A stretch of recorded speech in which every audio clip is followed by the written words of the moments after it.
का हो आज हमार याद तोहरा तनिको नहीं खेयावत। देखो अब हमार शादी हो गइल बा, अब हमके भुला जात हूँ। तू अपन घर बसा ल। का कहलू हा भुला जाई?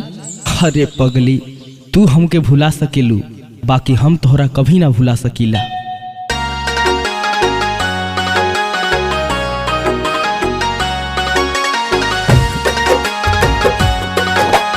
म्यूजिक बाय गुलशन गुलाब।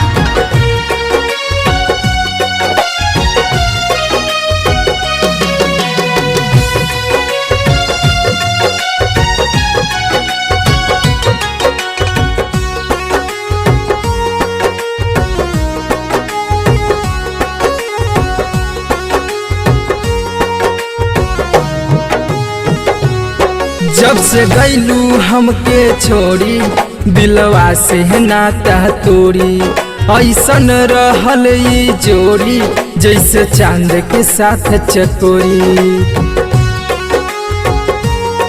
जैसे चांद के साथ चकोरी। जब से गईलू हमके छोड़ी, दिलवा से नाता तोड़ी। ऐसन रहल ई जोड़ी, जैसे चांद के साथ चकोरी। हर जाई तू भुलाई गईलू प्यार के, हमके बिसार गईलू ये जान, जियते तुम्हार गईलू। हमके बिसार गईलू ए जान, जियते तुम्हार गईलू।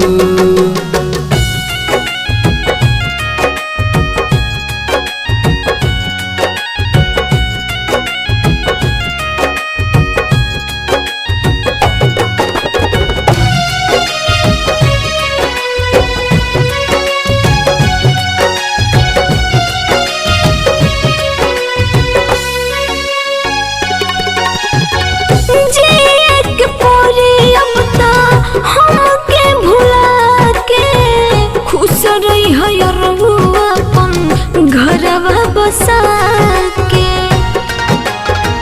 घरवा बसा के, जिए के पोरी अब तो हमके भुला के। खुश रही है रघु अपन घरवा बसा के। मर जाइब जहर खाइब कहियो फार के, हमके बिसार गईलू ये जान, जियते तुम्हार गईलू।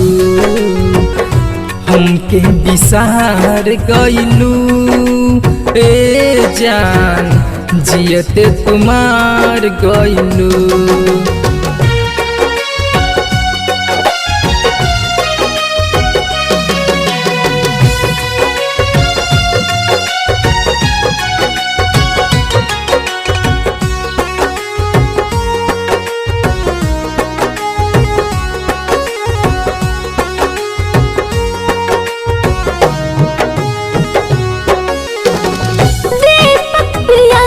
हमरा जिंदगी में आयल, पर कसराज फायदा बाटे भुलायल, बाटे भुलायल। दीपक प्रियांशु हमरा जिंदगी में आयल, पर कसराज फायदा बाटे भुलायल। तहरा सिवा कुछ न चाही संसार के, हमके बिसार गईलू ये जान, जियते तुम्हार गईलू। हमके बिसार गईलू ए जान, जियते तुम्हार गईलू।